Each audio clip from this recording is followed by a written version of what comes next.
আসসালামু আলাইকুম। সকলকে আমন্ত্রণ আনন্দ টিভি রাতের সংবাদে। আপনাদের সঙ্গে আছে আমি সুমাইয়া আজাদ। চলমান কঠোর বিধিনিষেধ ঈদকে সামনে রেখে শিথিল করে নতুন নির্দেশনা জারি করল মন্ত্রিপরিষদ বিভাগ। মঙ্গলবার বেলা 11টায় এ সংক্রান্ত প্রজ্ঞাপন জারি করা হয়। প্রজ্ঞাপনে বলা হয়, আগামী 15 জুলাই মধ্যরাত থেকে 22 জুলাই পর্যন্ত চলমান কঠোর বিধিনিষেধ শিথিল থাকবে। জনসাধারণের যাতায়াত, ঈদ পূর্ববর্তী ব্যবসা বাণিজ্য পরিচালনা, দেশের আর্থসামাজিক অবস্থা এবং অর্থনৈতিক কার্যক্রম স্বাভাবিক রাখার স্বার্থে এই সিদ্ধান্ত নেওয়া হয়। তবে এ সময়ে জনসাধারণকে সতর্ক থাকা, মাস্ক পরিধান সহ স্বাস্থ্যবিধি মেনে চলতে হবে। একই সঙ্গে 23 জুলাই সকাল 6টা থেকে 5 আগস্ট রাত 12টা পর্যন্ত আবারও কঠোর বিধিনিষেধ আরোপের কথাও উল্লেখ করা হয় প্রজ্ঞাপনে। শুধুমাত্র খোলা বাতাস থেকে বিশুদ্ধ অক্সিজেন উৎপাদনকারী অক্সিজেন কনসেন্ট্রেটর যন্ত্র তৈরি করলেন বগুড়ার 2 প্রকৌশলী। যন্ত্রটি দিয়ে প্রতি মিনিটে 10 লিটার আর প্রতি ঘন্টায় 600 লিটার অক্সিজেন উৎপাদন করা যাচ্ছে।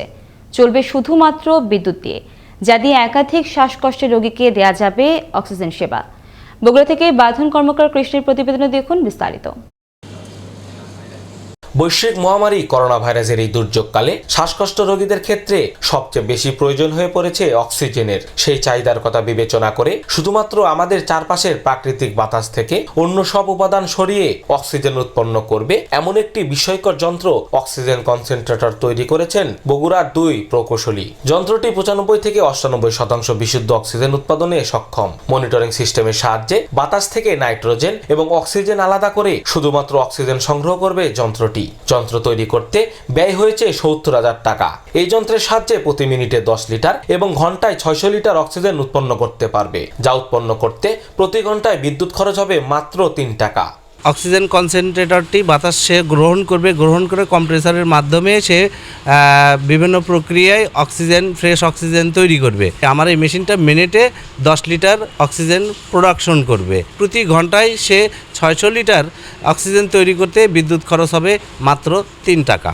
যন্ত্রটির সাহায্যে একাধিক শ্বাসকষ্ট রোগীকে দেওয়া যাবে অক্সিজেন। সেক্ষেত্রে কোনো প্রকার ইনফেকশন যাতে না ছড়ায় সেজন্য সংযুক্ত করা হয়েছে প্রযুক্তি। উৎপাদন ও সরবরাহের তথ্য জমা রাখার পাশাপাশি দূর থেকে করা যাবে নিয়ন্ত্রণ। যে কোনো মানুষ নেওয়ার পর এটা যখন প্রবলেম হলে আবার আমরা সারায় নিয়ে আমাদের মেনটেন্যান্সটা আমরা করতে পারি। তো এই আইওটি বেসড সফটওয়্যার ইনক্লুড করার কারণে আমরা এটা রিমোট থেকে মনিটরিং করতে পারি এবং আমরা এই জিনিসটাকে ডাটা লক করে আমরা সেন্ট্রালি ডাটা স্টোর করতে পারি মেশিনের কন্ডিশনগুলি। গ্রামের যদি একটা লোকাল কমিউনিটি ক্লিনিকেও থাকে তাইলেও যেন আমরা 5-7 জন রোগীকে সার্ভ করতে পারি। বিজ্ঞান প্রযুক্তি ও স্বাস্থ্য মন্ত্রণালয়ের অনুমোদন পেলে মহামারী করোনার এই দুঃসময়ে যন্ত্রটি রোগীদের অক্সিজেন সরবরাহের ক্ষেত্রে খুবই কার্যকরী ভূমিকা রাখবে বলে জানান এই চিকিৎসক। খুবই সময় উপযোগী একটি মেশিন। যদি বিজ্ঞান এবং প্রযুক্তি আমাদের মন্ত্রণালয় এটাকে স্বীকৃতি দেয় তাহলে আমরা খুব কম খরচে খুব সাশ্রয়ীভাবে আমাদের অক্সিজেনের অভাবে যারা ভুগছেন তাদেরকে আমরা প্রাথমিক যে সাপোর্টটা সেই সাপোর্টটি আমরা দিতে পারবো। অক্সিজেন কনসেন্ট্রেটর যন্ত্রটি তৈরি করে বগুড়ায় আলোড়ন সৃষ্টি করেছেন এই 2 প্রকৌশলী। যন্ত্রটির বাণিজ্যিক উৎপাদন ও এর সরবরাহের অনুমতি পেলে করোনায় আক্রান্ত রোগীদের চিকিৎসা ক্ষেত্রে এটি একটি গুরুত্বপূর্ণ ভূমিকা রাখবে বলে প্রত্যাশা এই 2 উদ্ভাবকের। বাঁধন কর্মকার কৃষ্ণ, আনন্দ টিভি, বগুড়া। দেখছেন আনন্দ টিভি রাতের সংবাদ, সঙ্গে আছে সুমাইয়া আজাদ। লকডাউন শিথিল হওয়ায় বৃহস্পতিবার থেকে চলবে ট্রেন। আসন্ন ঈদুল আজহা উপলক্ষে 38 আন্তনগর, 19 মেল ও কমিউটার দিয়ে শুরু হচ্ছে ট্রেন যাত্রা। রেলমন্ত্রী নুরুল ইসলাম সুজন জানিয়েছেন, স্বাস্থ্যবিধি মেনে বৃহস্পতিবার থেকে অর্ধেক আসনে যাত্রী নিয়ে ট্রেন চলাচল শুরু হবে। ট্রেনে চলাচলকারী যাত্রীদের জন্য বাংলাদেশ রেলওয়ে বেশ কিছু নির্দেশনাও দিয়েছে। এর মধ্যে রয়েছে, প্রতিটি ট্রেনের টিকিট অনলাইনে বিক্রি করা হবে। অগ্রিম সকল টিকিট যাত্রার 5 দিন আগে যাত্রীরা কিনতে পারবেন এবং অনলাইনে কেনা টিকিট ফেরত দেওয়া হবে না বলেও জানানো হয় নির্দেশনায়। যথাযথ স্বাস্থ্যবিধি এবং সরকারি অন্যান্য নির্দেশনা মেনে সারা দেশে কোরবানির পশুর হাট বসবে বলে জানিয়েছেন স্থানীয় সরকার, পল্লী উন্নয়ন ও সমবায় মন্ত্রী তাজুল ইসলাম। পবিত্র ঈদুল আজহা উপলক্ষে পশুর হাট ব্যবস্থাপনা, নির্দিষ্ট স্থানে পশু কোরবানি ও পশুর বর্জ্য ব্যবস্থাপনার প্রস্তুতি পর্যালোচনা নিয়ে মঙ্গলবার অনুষ্ঠিত আন্তঃমন্ত্রণালয় সভায় তিনি এ তথ্য জানান। জামালপুরে মাদারগঞ্জে লোকালয়ে মিলল 10 ফুট লম্বা এক বিশাল আকারের অজগর সাপ। মঙ্গলবার উপজেলার বালিজুড়ি তারতাপাড়া সকালবাজার এলাকায় হাফিজুরের সুপারি বাগান ঘের দেওয়া জালে ধরা পড়ে অজগর সাপটি এক নজর দেখতে ভিড় করেন উৎসুক জনতা। খবর পেয়ে পুলিশ ঘটনাস্থলে গিয়ে অজগর সাপটিকে উদ্ধার করে বন প্রাণী সংরক্ষণ বিভাগের কাছে হস্তান্তর করে। পরে বন বিভাগ সাপটিকে শেরপুরের বালিছড়ি সীমান্তবর্তী পাহাড়ি এলাকায় নিরাপদ আশ্রয়স্থলে ছেড়ে দেয়। গাজীপুর মহানগরের 13 নম্বর ওয়ার্ডের ইটাহাটা ভাওয়াল কলেজ এলাকায় নিম্নমানের গ্যাসের পাইপ দিয়ে দীর্ঘদিন ধরে গ্যাসের অবৈধ সরবরাহ করে যাচ্ছে একটি অসাধু মহল। এতে সরকার হারাচ্ছে কোটি টাকার রাজস্ব। নিম্নমানের সরবরাহ ব্যবস্থায় ঘটছে ছোট বড় দুর্ঘটনা। গ্যাসের অবৈধ সংযোগ বিচ্ছিন্নের দাবি ভুক্তভোগী এলাকাবাসীর। গাজীপুর থেকে আব্বাস উদ্দিনের প্রতিবেদনে আরও জানাচ্ছেন তরিকুল ইসলাম। গাজীপুর মহানগরের 13 নম্বর ওয়ার্ড ইটভাটা ভাওয়াল কলেজ এলাকায় অবৈধ গ্যাস সংযোগ একাধিকবার কেটে দেওয়ার অনুরোধ জানালেও সংযোগকারীরা বিভিন্ন সময় ইট বালু সিমেন্ট দিয়ে ঢেকে দেন গ্যাসের পাইপ। এতে গ্যাস বের হতে না পেরে পাইপ লিক হয়ে একটি বাড়ির ফ্লোরের নিচে জমা হয়ে বিস্ফোরণ হয়। এতেই এলাকায় আতঙ্ক ছড়িয়ে পড়ে।